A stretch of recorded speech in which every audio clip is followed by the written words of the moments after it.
Well, it's time for business now with Kate Moody. Hi, Kate. Hi, Olivia. Now, we're starting with news from Washington. Donald Trump's been tweeting, I believe. He's called off talks on another stimulus bill. Yeah, for weeks, really, we've seen Republicans and Democrats deadlocked over more financial aid for businesses and households in the U.S.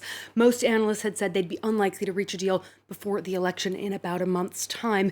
Now the U.S. president has sent a series of tweets rejecting the Democrats' $2.4 trillion proposal and saying that he had told Republicans to stop negotiating until after the election on November the 3rd.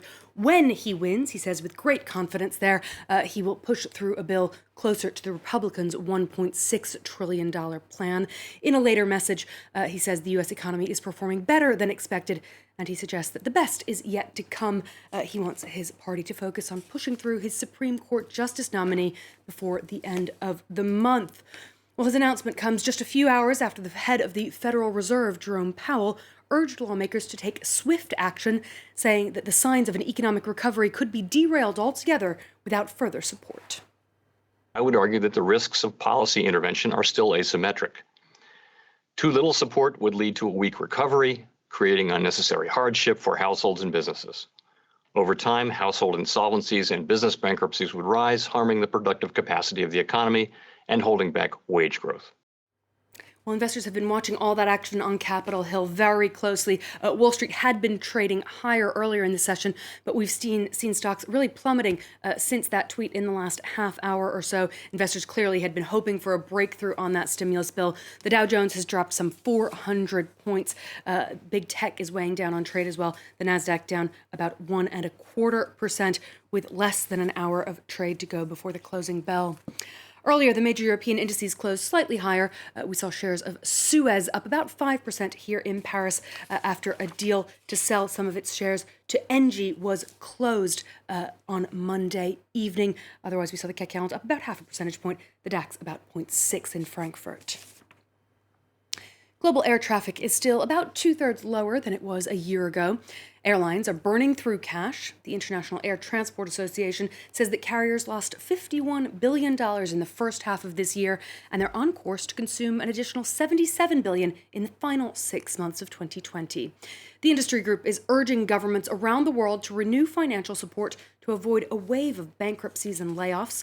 U.S. airlines have begun cutting some 32,000 jobs over the past week. Southwest has asked employees to accept a pay cut, while American has once again reduced its flight schedule. IATA has also announced it'll be partnering with the UN's World Tourism Organization to boost public confidence in flying and establish a global framework to replace the quarantines and travel restrictions that have contributed to this year's collapse. Separately, Boeing has slashed its expectations for new aircraft demand, saying that airlines will likely want about 11% fewer planes over the next decade. Well, here in France, the aviation industry has already lost 13,000 jobs since mid-March, wiping out a decade of labor gains. The French government has announced more financial support for companies in the aerospace and automobile sectors to diversify their operations and stay afloat. Claire Rush reports. Normally, this small business in the Paris region produces parts for the aerospace and auto sectors. But as those sectors have struggled in recent months, the company's output has fallen by 30%. On voit qu'il y a personne, il est même pas 16 heures. Its director, however, has a plan to boost operations, switching to focus on this small piece, which can also be used in the pharmaceutical industry. The metal tool transforms powder into a pill. This move to diversify operations makes the company eligible for the new financial aid program. Under the program, whatever money a business invests in modernizing facilities and retraining employees, the government will match, meaning the company's initial €800,000 investment will effectively be doubled, allowing for an investment totaling €1.6 million. Cette machine que vous pouvez voir est à bout, elle n'en peut plus.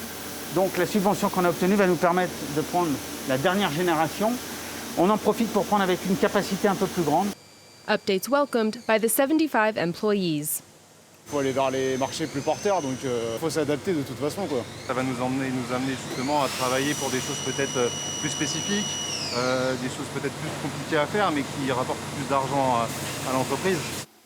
In addition to this small business, 3 dozen other firms are following suit, a move that will keep France's factories afloat while helping them modernize to stay competitive. The U.S. trade deficit has soared to its highest level since 2006 as exporters struggle to regain ground that was lost during the pandemic. While both imports and exports rose in August, American companies bought much more in goods and services than they sold to international clients. This $67 billion gap is the third highest on record. The closely watched trade deficit with China, meanwhile, decreased to about $26.5 billion in August. Meanwhile, the World Trade Organization has revised its predictions for the year from an initial 12 to about 9% decline in overall global trade, cautioning that a further hit could be coming if the coronavirus continues to spread.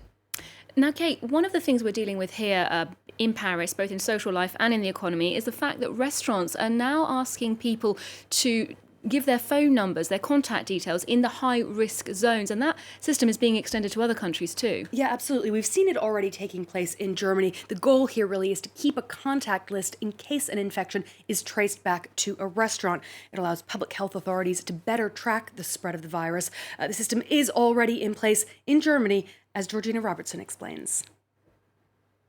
Germany's restaurants, even before you order, you need to register your personal details. 2-3 Minuten. Die Sache ist, wie sie ist, und dann muss man halt akzeptieren, wie die Regeln sind. Ne? Oder man bleibt zu Hause. Ja, oder man bleibt zu Hause. Customers use their smartphones to scan a code, fill in their name, address, phone number and arrival time. But there's a paper option too. It's compulsory, with fines of up to €250 for those who don't comply. And the restaurant's manager then collates and files all the details. Und dann habe ich hier alle Gäste, die da waren. Und kann denen das theoretisch zwischen 500 und 1000 Gästen. Okay.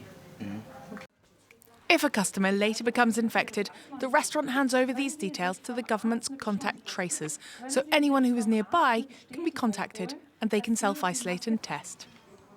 Stört mich eigentlich nicht, dass man nachvollziehen kann, falls hier irgendwas passiert. Für uns eigentlich reiner Schutzmittel. But collecting this information does present risks, with some concern about the impact on privacy. Werbung zu machen, Leute persönlich sozusagen Kontakt aufzunehmen, wenn man das eigentlich gar nicht möchte, in Polizeiakten zu landen. By law, businesses must destroy the information after 14 days. This restaurant in Berlin is inspected 2 or 3 times a week to check that they're keeping their list correctly. Well, that's all for this bulletin. Do stay with us here on France 24, where we've got more news coming up in just a moment.